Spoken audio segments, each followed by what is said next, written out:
Om Swastiastu, Om Awignam Astu Namasidam, Om Anubadrah Kertawiantu Waiswata. Semoga pikiran yang baik datang dari segala penjuru. Baik, perkenalkan nama saya Inyoman Rinitri Purwanti, NIM 20010020100077, Program Studi Pendidikan Agama Hindu, Stah Batara Guru Kendari. Baik, pada kesempatan kali ini saya akan membahas materi tentang Tantra, Yantra, dan Mantra. Nah, dalam melaksanakan puja bakti kepada Brahman, umat Hindu diberikan kebebasan untuk dapat mewujudkan bentuk serada tersebut. Secara umum, bentuk bakti umat Hindu dapat dilakukan dengan melibatkan 5 aspek, yaitu yang pertama ada Tantra, Yantra, Mantra, Yoga, dan Yajna. Namun di sini saya akan membahas 3 aspek saja, yaitu Tantra, Yantra, dan Mantra. Nah, sebelum kita lanjut pada pembahasan, kita harus paham dulu apa tujuan dari pembelajaran. Jadi ada 4 tujuan pada pembelajaran kali ini, yaitu yang pertama, peserta didik dapat menjelaskan makna ajaran Tantra, Yantra, dan Mantra. Dan yang kedua, peserta didik dapat menguraikan fungsi dan manfaat Tantra, Yantra, dan Mantra dalam kehidupan. Dan kemudian yang ketiga, peserta didik dapat menganalisis bentuk-bentuk Tantra, Yantra, dan Mantra yang dipergunakan dalam praktik kehidupan sesuai ajaran agama Hindu. Kemudian yang terakhir, peserta didik dapat merumuskan cara mempraktikkan ajaran Tantra, Yantra, dan Mantra. Baik, langsung saja kita masuk pada bagian yang pertama, yaitu makna ajaran Tantra, Yantra, dan Mantra. Dimana yang pertama adalah pengertian ajaran Tantra. Kata Tantra berasal dari bahasa Sanskerta yang memiliki makna memperluas.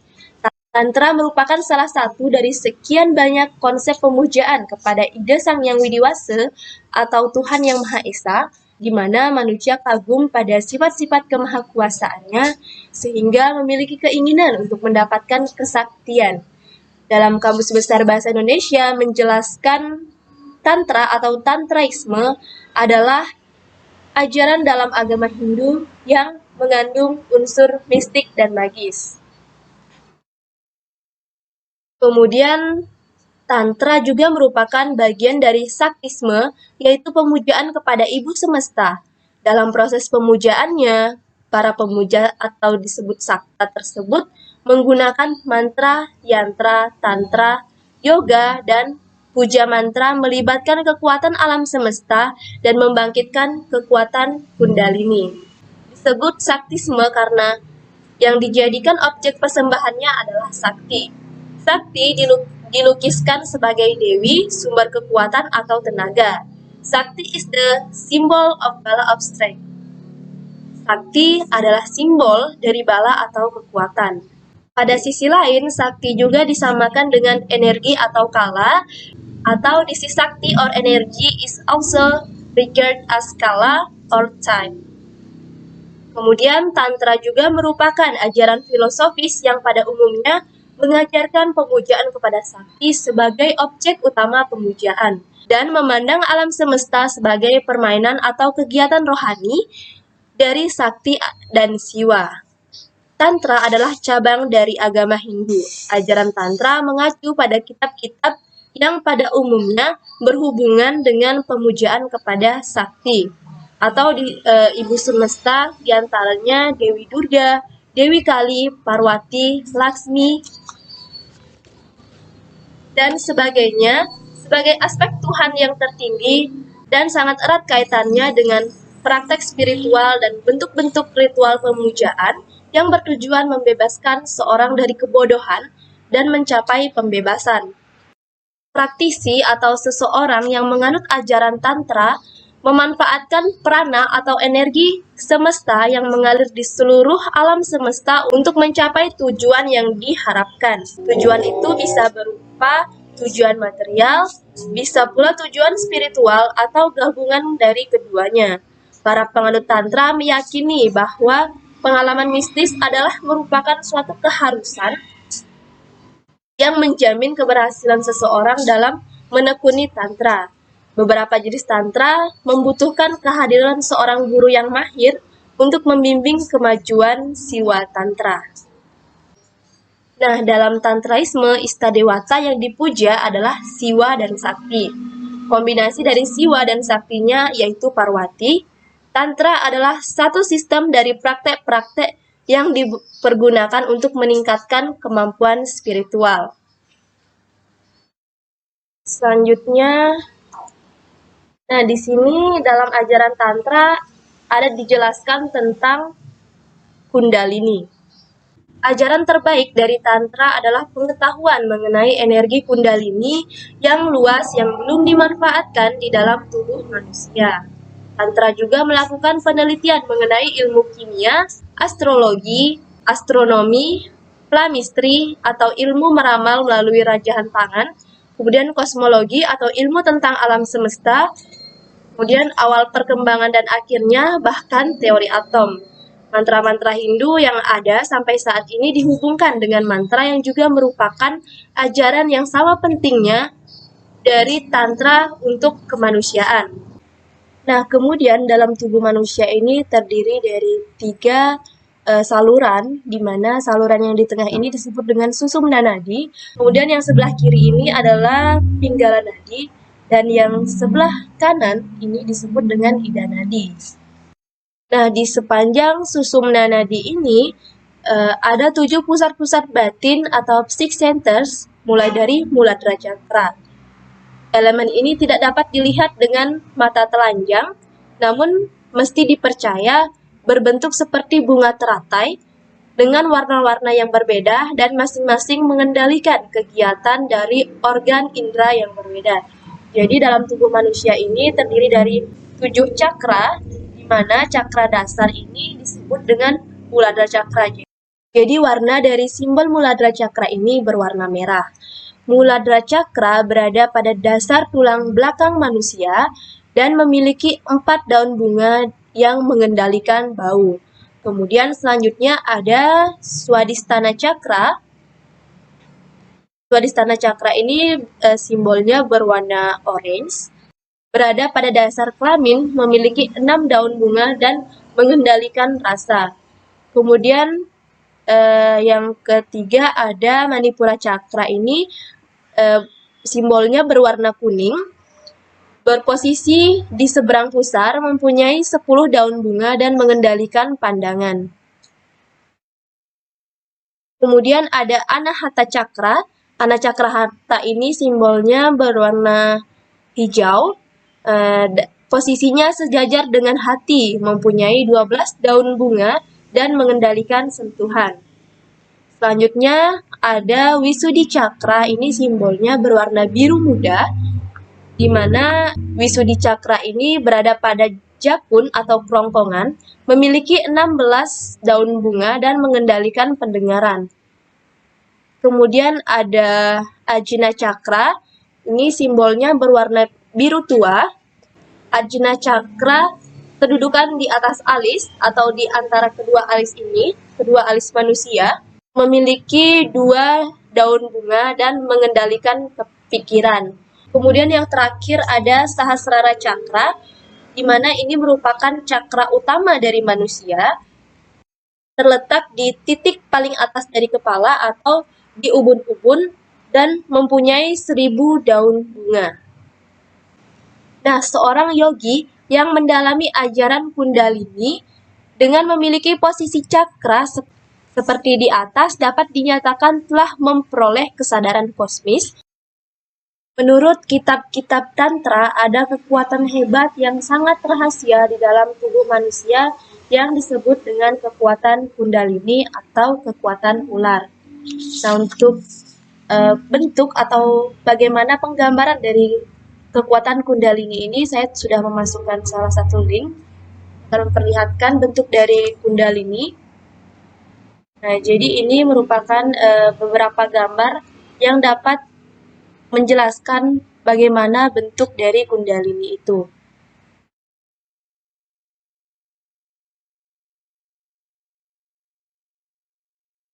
Oke, baik. Jadi Bisa dilihat bagian sini atau dekat dengan Muladhara Cakra, ini ada gambar berbentuk gulungan. Nah, ia berbaring seperti seekor ular dalam gulungan atau bentuk yang tidak aktif pada dasar dari tulang belakang di Muladhara Cakra.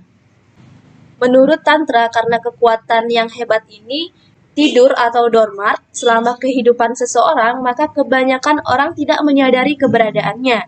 Dipercayai bahwa ketika manusia mengembangkan spiritualitasnya dengan meditasi dan latihan pranayama, kekuatan ini akan bangkit ke atas perlahan melalui saraf susumna. Jadi saraf susumna ini adalah yang di tengah ini. Jadi ketika kekuatan kundalini ini sudah aktif, maka dia akan bergerak perlahan ke atas melewati ketujuh cakra hingga sampai di cakra utama atau Sahasrara Cakra.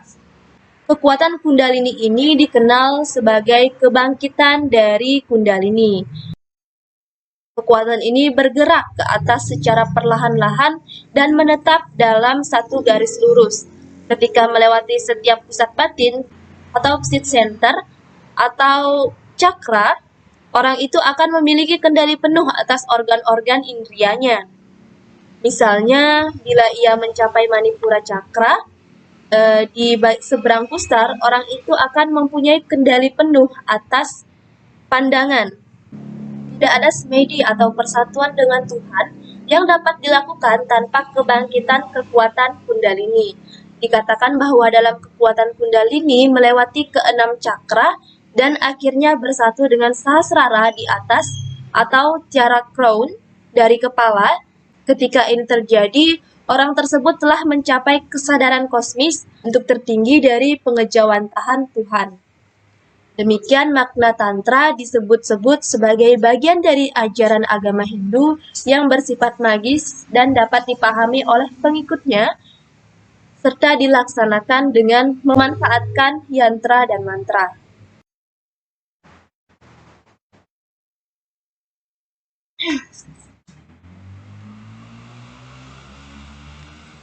Kemudian kita lanjut pada bagian yang kedua, yaitu pengertian ajaran yantra. Yantra adalah bentuk niasa atau simbol pengganti yang sebenarnya yang diwujudkan oleh manusia untuk mengkonsentrasikan baktinya ke hadapan ide Sang Yang Widiwasa, misalnya dalam perpaduan warna, kembang, banten, gambar, arca, dan lain-lain. Dan di dalam pemujaan yantra adalah sarana tempat memusatkan pikiran. Yantra merupakan aspek dalam dari berbagai bentuk penciptaan. Sifat dasar dari manusia dan binatang seperti halnya para dewata yang diekspresikan melalui yantra. Kemudian yang ketiga adalah pengertian dari mantra. Secara etimologi, mantra berasal dari dua suku kata, yaitu man atau manana dan kata tra atau trana yang berarti pembebasan dari ikatan samsara atau dunia fenomena ini. Dari kombinasi man dan tra itulah disebut mantra yang berarti dapat memanggil datang amantrana. Arti mantra yang lebih rendah adalah rumusan gaib untuk melepaskan berbagai kesulitan untuk memenuhi bermacam-macam keinginan duniawi, tergantung dari motif pengucapan mantra tersebut. Mantra adalah sebuah kekuatan kata yang dapat dipergunakan untuk mewujudkan keinginan spiritual atau keinginan material yang dapat dipergunakan demi kesejahteraan atau penghancuran diri seseorang. Selain merupakan salah satu sarana komunikasi atau permohonan kepada Tuhan, mantra dengan kata yang birama memungkinkan orang semakin rileks dan masuk pada keadaan trance. Mantra memiliki makna sebagai alat untuk mengalihkan pikiran kepada objek yang dipuja. Pernyataan ini tidak berarti bahwa setiap orang harus mengucapkan mantra sebanyak-banyaknya. Melainkan ada mantra-mantra yang merupakan ciri atau identitas seorang penganut Hindu yang taat, yakni setiap umat Hindu paling tidak mampu mengucapkan mantra sembahyang Trisandya, maning sembah, doa sehari-hari, misalnya mantra sebelum makan, sebelum tidur, sebelum bepergian, mohon kesembuhan, dan lain-lainnya. Umumnya umat Hindu di seluruh dunia mengenal gaya Trimantram. Om Bhurbuva Swaha Tat Savitervarenyam Bargo Dewasya Dhimahi Dhiyo Yona Prachodayat. Itu adalah mantra Gayatri Mantra. Kemudian mantra-mantra Subhasita memberikan rasa bahagia atau kegembiraan, termasuk mantra Mahamrityunjaya. Om Trayambakam Yajamahi Sugandim Pustiwardanam Urwarukamiwa Bandana Mrityormuksyama Mritat.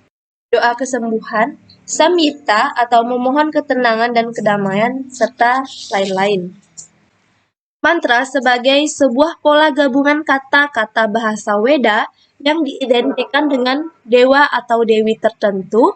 Mantra digunakan dalam sadhana tantra atau berbagai ritual, diucapkan atau diulang-ulang dalam berbagai kombinasi atau konteks yang kemudian membuat pola vibrasi tertentu. Mantra-mantra yang ada sekarang adalah warisan dari para maharsi atau orang suci, orang sadhu, dan yogi yang telah mempraktikkan berbagai mantra selama ribuan tahun. Baik, jadi itu adalah makna dari mantra.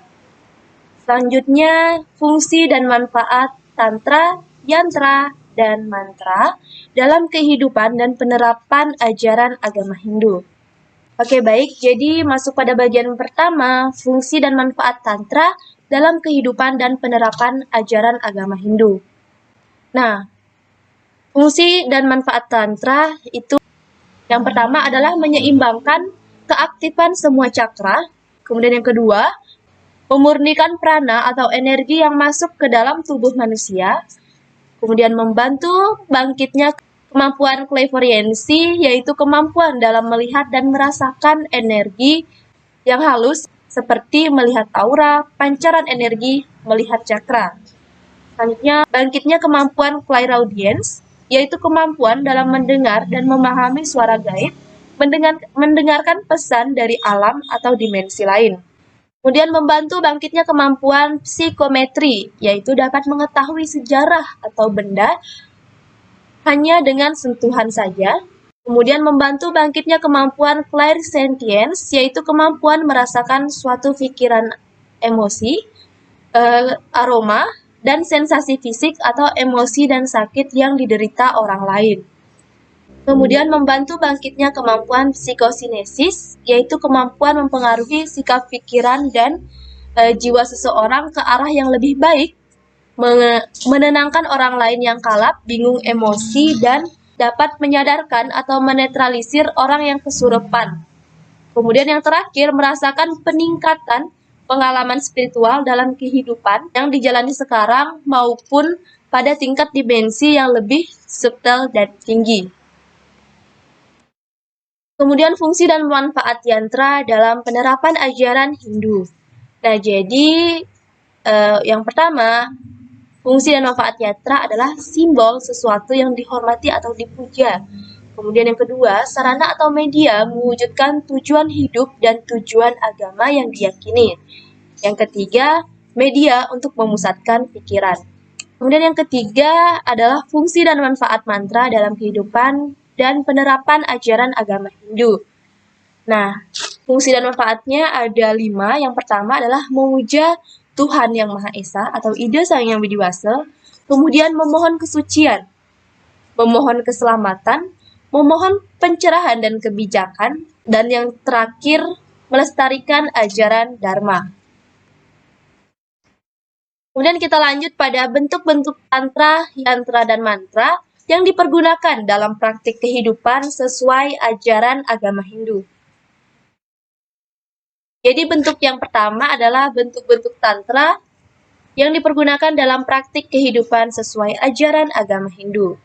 Nah, secara umum dapat dinyatakan bahwa yantra dan mantra adalah bentuk-bentuk ajaran tantra yang sudah dilaksanakan oleh masyarakat pengikutnya guna memuja kebesaran Tuhan sebagai pencipta, pemelihara, dan pelebur semua yang ada ini. Namun demikian pelaksanaannya masih perlu disesuaikan dengan kemampuan dan keadaan pelaksanaannya, sehingga mereka dapat terhindar dari sesuatu yang tidak diinginkan bersama. Dan yang kedua ada bentuk-bentuk yantra. Jadi bentuk yantra yang pertama adalah banten. Jadi gambar sebelah merupakan gambar yang dimana upacara ini memanfaatkan banten sebagai sarananya. Banten adalah salah satu bentuk yantra yang sebagaimana dinyatakan dalam lontariannya Prakerti. Banten itu memiliki arti yang demikian dalam dan universal. Banten dalam upacara agama Hindu adalah wujudnya sangat lokal, namun di dalamnya terkandung nilai-nilai yang universal. Banten itu adalah bahasa untuk menjelaskan ajaran agama Hindu dalam bentuk simbol. Banten menurut lontariannya Prakerti menyatakan sebagai simbol ekspresi diri manusia. Misalnya Banten Caru sebagai lambang penetralisir kekuatan negatif, Banten Peras sebagai lambang permohonan untuk hidup sukses dengan menguatkan Triguna, Peras Ngarania Prasida Triguna Sakti, artinya hidup sukses itu dengan memproporsikan dan memposisikan dengan tepat dinamika Triguna, yaitu Satwam Rajas Tamas sampai mencapai Sakti. Kemudian bentuk yantra yang kedua di sini ada susastra. Dalam tradisi Hindu, yantra umumnya digunakan untuk melakukan upakara puja dengan mengikut sertakan bija mantra sesuai yantra tersebut. Banyaknya jenis puja dan setiap puja menggunakan yantra, makna penggunaan mantra juga menjadi berbeda. Adapun bentuk-bentuk yantra dalam kesusastraan Hindu yaitu ada 5. Yang pertama, Bu Prista Yantra adalah yantra yang biasanya dibuat secara timbul atau dipahat pada suatu bahan tertentu. Bu Prista Yantra biasanya hanya ditulis pada selembar kertas atau kain. Kemudian yang kedua ada Meru Prista Yantra, adalah yantra yang berbentuk seperti gunung atau piramid, di mana di bagian dasar penampangnya dibuat lebar atau besar, semakin ke atas semakin mengecil, misalnya berbentuk Meru pada bangunan Pelinggih yang ada di Bali. Kemudian yang ketiga ada Meru Prastar Yantra, adalah bentuk yantra yang dipotong sesuai garis yantra tersebut atau dipotong bagian tertentunya saja. Kemudian Ruram Prista Yantra adalah yantra di mana bagian dasarnya membentuk mandala segi 4 dan di atasnya dibentuk sebuah bentuk telungkup atau seperti pundak kura-kura. Dan yang terakhir ada Patala Yantra, adalah yantra yang di bagian atasnya bentuk lebih besar daripada bentuk bagian bawahnya yang lebih kecil. Bentuk ini kebalikan dari Meru Prista Yantra. Nah, untuk ilustrasi atau contoh penggambaran dari bentuk-bentuk yantra ini, saya sudah memasukkan salah satu link. Nah, jadi ini merupakan berbagai macam bentuk yantra. Yantra adalah suatu lukisan geometri dari tipe-tipe tertentu yang mempunyai makna serta mempunyai bentuk yang berbeda-beda, sehingga pada masing-masing bentuk memiliki struktur dan komposisi dari suatu dewa tertentu. Yantra merupakan hal yang sangat penting bagi seorang dalam hal melakukan pemujaan serta persembahan kepada Tuhan. Yantra dilihat dari struktur memiliki bentuk yang beragam serta disusun sesuai dengan si penggunanya. Jadi untuk bentuk-bentuk yantra ini ada berbagai macam, ada banyak jenis. Nah, yantra merupakan kebutuhan dasar untuk menggambarkan semua simbol, semua wujud suci, altar, pura, dan mudra. Yantra dipergunakan dalam upacara pemujaan. Dewata dihadirkan dengan menggambarkan melalui yantra dan memanggil nama yang gaib. Yantra dapat diekspresikan ke dalam aspek internal dari setiap bentuk ciptaan, sifat alami manusia dan binatang-binatang, seperti halnya dewa-dewa dapat diekspresikan melalui yantra. Yantra dapat berbentuk diagram atau dilukis, dipahat di atas logam, kertas, atau benda-benda lain dan disucikan seperti menyucikan pratima. Kemudian dilakukan pemujaan melalui sarana tersebut. Mantra yang berbeda digunakan untuk melakukan pemujaan yang berbeda. Demikian pula halnya dengan penggunaan yantra-yantra. Menurut ensiklopedia Hindu, yantra merupakan simbol seperti banten atau alat-alat upacara. Nah, jadi dinamakan yantra karena sarana itu juga mencegah timbulnya niyantrana atau nafsu, kemarahan, dan kekeruhan hati dari jiwa dan mencegah penderitaan yang diakibatkan oleh kekeruhan jiwa tersebut. Terdapat berbagai lukisan dalam yantra tergantung dari tujuan pemujaan. Demikian sehingga dalam waktu singkat makna yantra sebagai simbol sesuatu yang dikenakan oleh setiap pemakai dapat dirasakan hasilnya. Kemudian bentuk-bentuk mantra yang dipergunakan dalam praktik kehidupan sesuai ajaran agama Hindu.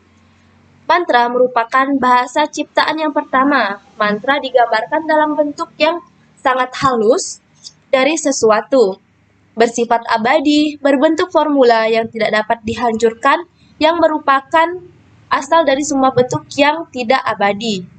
Bahasa yang pertama diajarkan oleh Manu adalah bahasa awal dari segalanya, bersifat abadi dan penuh makna.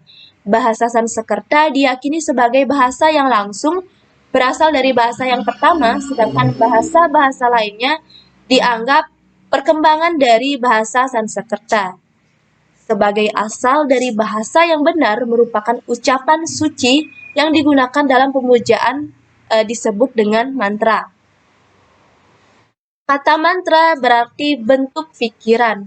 Seorang yang mampu memahami makna yang terkandung di dalam mantra dapat merealisasikan apa yang digambarkan di dalam mantra itu. Bentuk abstrak yang dimanifestasikan itu berasal dan diidentikan dengan para dewa atau dewata. Mantra merupakan sifat alami dari dewa-dewa dan tidak dapat dipisahkan keduanya itu. Kekuatan para dewa merupakan satu kesatuan dengan namanya aksara suci dan mantra yang menjadi kendaraan gaib para dewata, menghubungkan penyembuhan dengan dewata yang dipuja. Dengan mantra yang memadai, makhluk-makhluk halus dapat dimohon hadirannya. Mantra oleh karenanya merupakan kunci yang penting dalam aktivitas ritual dari semua agama dan juga digunakan dalam aktivitas bentuk-bentuk magis. Oke, baik. Jadi itu adalah makna, fungsi, dan manfaat serta bentuk-bentuk dari ajaran tantra, yantra, dan mantra.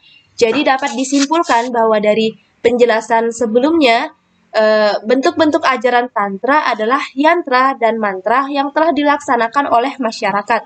Kemudian yantra, bentuk ajaran ini berupa banten dan susastra. Sedangkan mantra yang memiliki arti bentuk pikiran, maknanya seseorang yang mampu memahami makna yang terkandung dalam mantra dapat merealisasikan apa yang digambarkan di dalam mantra itu. Baik, jadi itulah materi yang dapat saya jelaskan mengenai ajaran tantra, yantra, dan mantra. Baik, itulah materi yang dapat saya sampaikan pada kesempatan kali ini. Kurang dan lebihnya mohon dimaafkan. Saya tutup dengan ucapan Pramesanti. Om Santi Santi Santi Om.